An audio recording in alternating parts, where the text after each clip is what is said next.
Yo me llamo sueño de la mar. Martin Luther King spoke about having a dream, and it made me remember this old Puerto Rican song my abuela would sing to me, Sueño, which means dream. I started thinking about PR and why my father decided to come here, his dreams, the dreams he had for all of us. Here we are in Chicago trying to make it. Havana Madrid, and it is actually a show that's going on here in Chicago, about Puerto Ricans who came here to this wonderful city, and we've got two very popular people that are a part of it. One of them is Michael Kendo, who you probably know from some of the comedy shows around Chicago, and then we also have Sandra Delgado, which you have seen her in a number of performances throughout the city. So thank you to the both of you for being here with me, and I've got a brand new location for Adelante Chicago, out on location this morning, so it's nice to be here. This is going to be fun. Yeah. Let's talk about this show, and I want you to give me the history of Havana Madrid. Okay. So yes, right now we are actually on the set of Havana Madrid here at Steppenwolf in Lincoln Park. And Havana Madrid was a nightclub that existed in the 60s in the Lakeview neighborhood on Belmont and Sheffield. And it's actually a place that my parents used to go to when they first came here from Colombia in 1965. They lived on the lake, you know, Belmont and Barry, where a lot of, it actually was there was a significant Caribbean Latino population on the north side of Chicago by the lake back then. A lot of Puerto Ricans, a lot of Cubans, and then a sprinkling of other countries, including Colombians. So when my father told me about Havana Madrid on Belmont and Sheffield, I was like, what? Because that area. It was a club.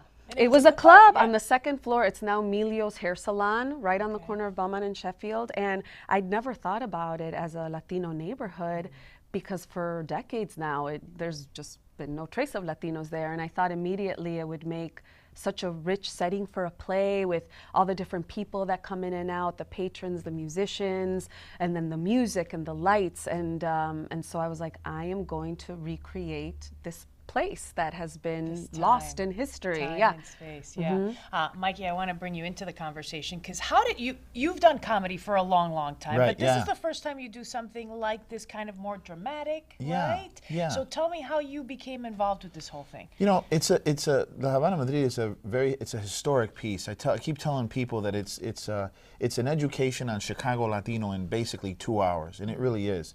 And I became involved. I saw the script, or the outline of what the show was going to be like, and I thought, wow, I remember that my father always spoke of this neighborhood in this time.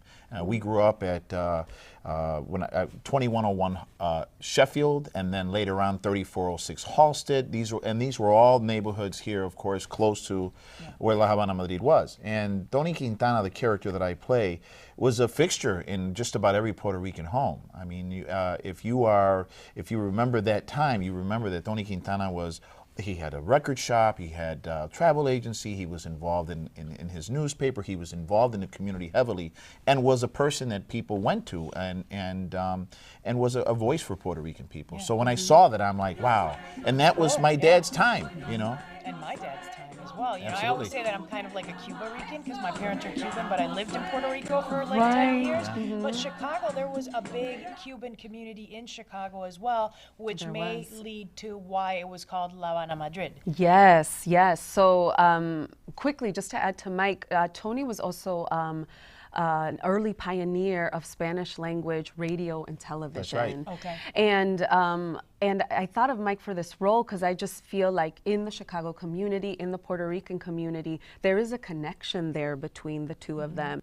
Yeah, so La Havana Madrid, I found out, was opened by a Cuban, a retired baseball player, Huito Aloma. He played for the White Sox in the 50s and retired in 56, and a few years later opened up La Havana Madrid. It originally during the day would be a Cuban social club. So men would go there and drink their café con leche, play dominos and gamble and talk, and then he turned it into a nightclub and was able to bring in all these wonderful Cuban acts, and it was a refuge for people, for all these Latinos that were coming to the United States, to Chicago, a place where they could listen to their music, speak their language, and just be themselves and dance and forget about the world outside of there. It's neat how the two cultures just intersect. intertwined and became one, sort of that community, that Hispanic Latino community Yes, became one at the time. absolutely. Okay, so tell me sort of the difficulties in putting this together, because you're recreating a moment in time that, yes, you've done all this research, and yes, you've talked to a lot of people, but this is now 2017, and you've had to get a lot of facts, and all of this is,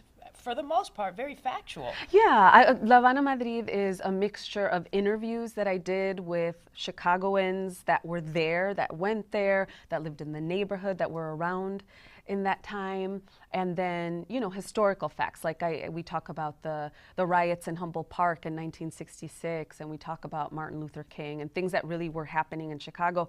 And then with some of my imagination sprinkled in, because there is so little actual concrete research about the club. A lot of it, I'm calling it a reimagining. So it's a mixture of all of those things. Where do you want to take it after this? You're going to be at the Miracle Center, which is a youth performance based show or production, I guess theater I could call it. So you're going to perform it there. And then on top of that, what else do you want to do with it? And do you want to take it, Mike? No, I just think that the Miracle Center is a great fit. The Miracle Center has been doing great things in the community with respect to theater for youth audience and youth theater, and I think it's a great place to take it. I think the community there is really going to enjoy the show. You know, the show it's got laughter, it's got some real great emotional moments about that time and the struggles of that time, but also the dancing. The music. Remember that the play turns into a dance. I mean, it's an engaging experience, and I think going to the Miracle Center is going to be great.